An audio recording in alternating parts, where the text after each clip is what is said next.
Hello, my name is Cecilia May Navarro from ITB. I will discuss what are the aims of this program code. The aim of this program code is to provide graphical interface for managing library operations such as adding books, adding members, searching members, borrowing books, returning books, and transaction logs. In our program, buttons are created using the create button method. These methods take parameters such as the button label, position, X and Y coordinates, foreground and background colors, and font. It returns a J button with the specified attributes. Each button serves a graphical interface element for a specific functionality of our library management system. For example, we have buttons for adding books, adding members, searching for members, viewing transaction logs, borrowing books, and returning books.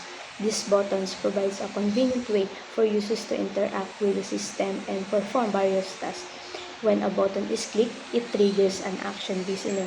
The action listener is responsible for handling the button click event and executing the corresponding functionality.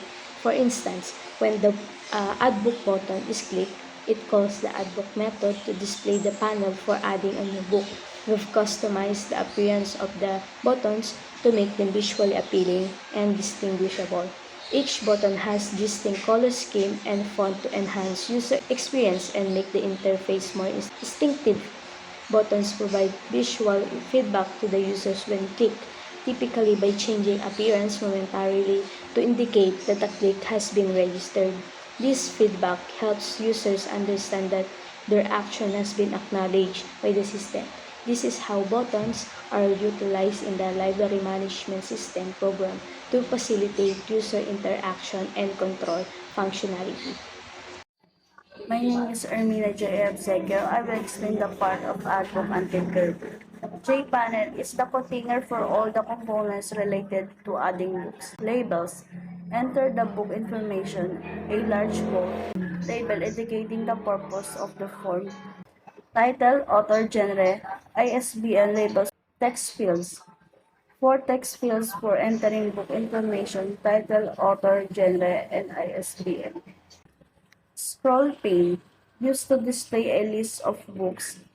Position below the text fields contains a JText area named Text A Books.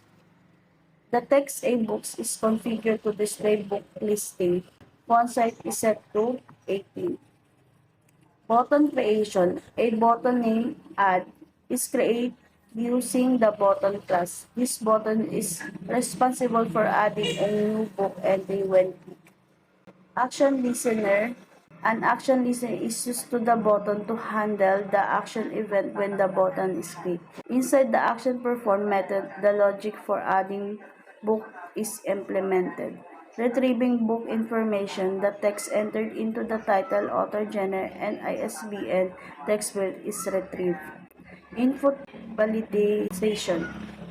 Is it checks if all input fields are filled. Title is empty, author is empty, genre is empty, and ISBN is empty. If any field is empty, it displays an error message prompting the user to fill in all fields.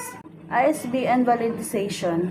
It checks if the ISBN is in a valid format using the isValid ISBN method. If the format is invalid, it displays an error message with instruction on the valid format. Duplicate ISBN check. It verifies if the book with the same ISBN already exists by checking against the ISBN set.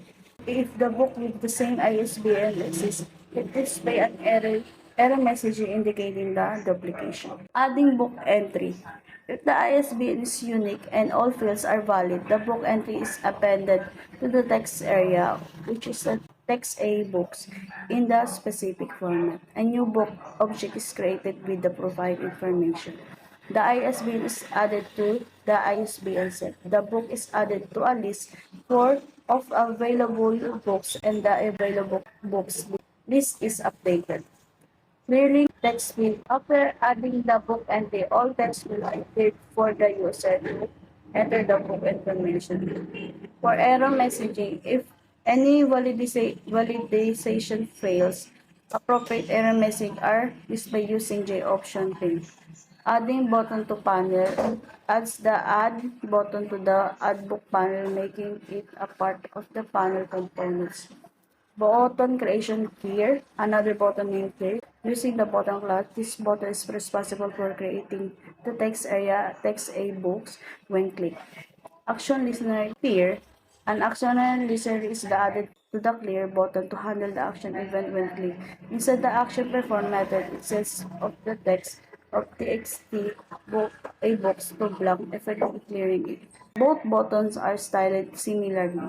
Adding buttons to the panel, both buttons are added to the add book panel. Use add book panel add or BTN book add and add book panel add BTN clear book respectively. Adding panel to the content pane. After adding all components to the add book panel, the panel is added to the content panel. It is content pane.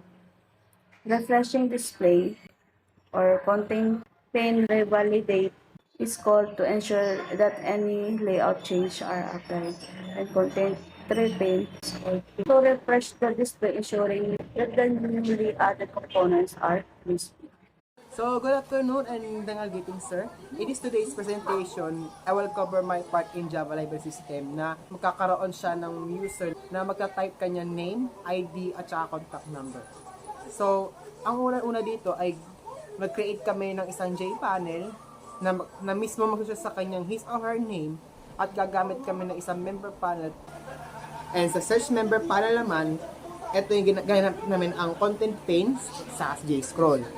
At siya yung mismo yung maghahanap ng kanyang his or her name, ID, contact, at contact number. Then sa kailangan meron siyang J-label at sa member details niya.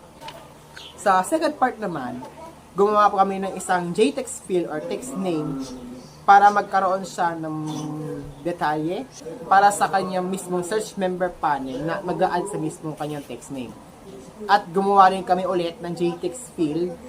And for the search member panel, kailangan mag-a-add muna siya ng contact details. At sa yung A-label, kailangan mag-put siya ng isang label na kanyang pangalan. At sa meron kaming ginawa din, J-label din sa same sa ID. And sa search member panel, add ng label contact info para sa gayon, mag-click ang kanyang user ng kanyang name, contact ID and contact number. Then sa mag-create kami ng isang J-button para yung user mismo ang mag-search sa kanyang name, ID, at contact details na napili niya. Then mag-create kami ng action history sa function at na-asset to sa action perform para gumana ang isang button. Next naman dito ay magka-create kami ng isang string name para magkaroon siya ng mismong listahan at meron siyang same code that ID name but this time meron kaming clear na JText area bago siya mag-display sa kanyang search result. So, sa each search name, kailangan walang mo ng laman muna. Then, mag-type ang user ng kanyang full name para magkaroon din siya ng laman. At pag nag-i-enter siya, makikita niya ang buong pangalan niya sa listahan. Kaya naglagay kami ng contact get art name, search ID is empty, and get ID contains. Then, close parenthesis and semicolon. Then, after that, a member will put a name plus member and get full name. Same goes to the ID and the contact number. Then, meron naman siyang membership status na magkakaroon siya ng 4 curly braces sa in close parenthesis sa semicolon sa baba.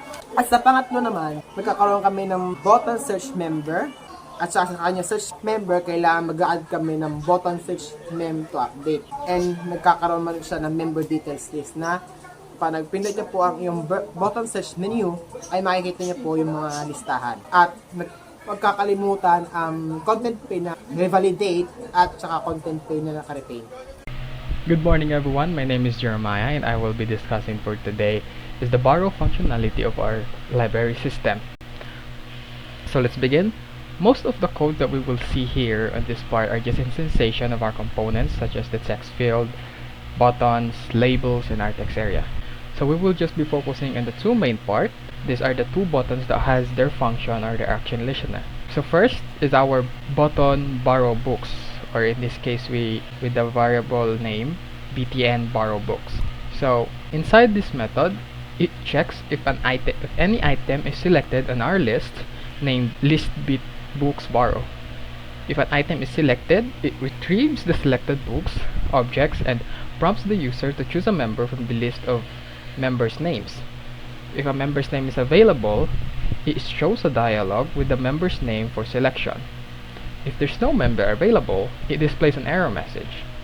So if a member is selected, it calls the borrow book method with the selected books and members as parameters.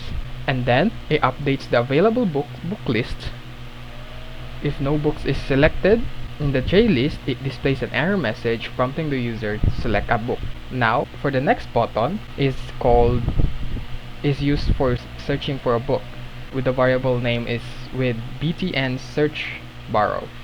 So technically what this button do is just if a user doesn't find the books he's looking for on our list, he or she can just put the title of the book, the genre, and then the ISBN on our text field and click search, and this will automatically highlight the books that he's looking for. Furthermore, in this method, it retrieves the search terms from our text field for title, author, genres, and then its ISBN, retrieving any leading or trailing white spaces. Then, it retrieves a default list model for a list component containing the books, and then it iterates to each book in the model, checking if it matches the search criteria. If a match is found, selects and ensures visibility of the match item in the list on our JList, then exits the method. So that's all. That is morely the most important part of this borrow section of our library. So as I said, most of the codes here are just the instantiation of our components, and those are the only two main functions that is important. So that's all. So thank you. Hello guys, my name is Yellow D. People or can call me GL. In this video, I will tackle three methods which we call return book, update borrow book list, and update return book panel. So in the first method, this method handles the return of a borrowed book. It iterates through the borrowing book map to find the borrowers of the return book. If the book is found in borrowing list, it is removed and added back to inventory. And then it will go to the transaction log entry and it will add it also. Then it updates the relevant record and UI component before exiting the loop. So next method, which we call update borrow book list. This method updates the list of borrowing book and it displayed in the return book panel. It creates a model which we call default list model. This model will manage the borrowed book and iterates through the borrowing book map to compile borrowed book from all borrowers. Finally, it sets the model to update the display of borrowed books in the list book return. So next method, which we call update return book panel. So this method is functionally similar to update borrowed book list. So that's all for me and thank you for listening. Bye. Okay, so our next method would be the transaction.